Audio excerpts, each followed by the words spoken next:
የኔ ባለቤት የብሌን እናት ካረፈች ገና 3 ወሩ ነው። አሁን በዚህ ሰዓት ላይ ሀዘን ላይና ያው ስራ በማጣት በችግር ውስጥ ነው ያለን። ሰላም ቤተሰብ፣ ይሄንን ምስል አስታወሳችሁት? ከጥቂት ሳምንታት በፊት በማህበራዊ ድረገጽ ላይ እጅግ በጣም ሲዘዋወር የነበረ ምስል ነው። እንግዲህ ማንነቱን አላወቅንም ነበር እስካሁን ድረስ ፈልገን አፈላልገን፣ ግን አሁን ከነ ቆንጂዬ ልጁ አግኝተነዋል። እስቲ እንተዋወቀው። ወንድሜ ሰላም ነው? እግዚአብሔር ይመስገን። ሰላም ነው። እንዴት ነሽ? ሚጣይ ሰላም ነው አይደል? ይኸው ቤተሰብ አግኝተነዋል በፍለጋ። ስሙ አልጋነ እሸቱ ይባላል። እንግዲህ ወንድማችን የሚፈልገውን ነገር በአጭሩ ይነግሯቸዋል። እባካችሁ እንድትሰሙ እንጠይቃችኋለን። ካችሁ ኢትዮጵያ ሕዝቦች ስራ ፈልጉልኝ፣ ቋሚ ስራ ከልጄ ጋር ቁጭ የምሰራበትም ቢሆን እና ለጊዜውም የቀን ስራ እሰራለሁ። ያገኘሁትን ስራ ስምሰራ የጉልበት ስራ ያላችሁ ተባበሩኝ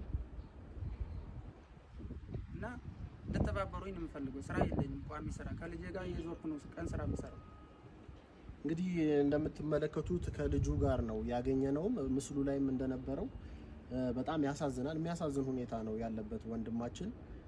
ምንም ቋሚ ስራ ፈልጎ ማግኘት አልቻለም። ያገኘውን ስራ ነው በዚህ ሰዓት እየተሯሯጠ እየሰራ ያለው። ስለዚህ ኢትዮጵያውያን በቻልነው መጠን እንግዲህ ለወንድማችን እንድረስ እያልኩኝ ጥሬን አስተላልፋለሁኝ። ተጨማሪ ቤተሰቡን በትንሹም እንኳን ቢሆን እደግፋለሁ ብላችሁ ሀሳብ ላላችሁ ሰዎች የአካውንት ቁጥሩን ወንድማችን ይነግራችኋል።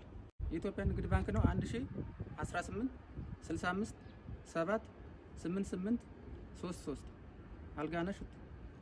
እቺን ቆንጂዬ ልጅ ብሌንን ማስታወቂያ ማሰራት የምትፈልጉ ልጆች የተለያዩ የልጆች ፕሮዳክትን ብታሰሯት በጣም ደስ ይለናል። እንደዚህ አይነት ሀሳብ ያላችሁ ሰዎች እንግዲህ እኛን ማግኘት ትችላላችሁ። ለምታደርጉን ትብብር ሁሉ ከልብ እናመሰግናለን።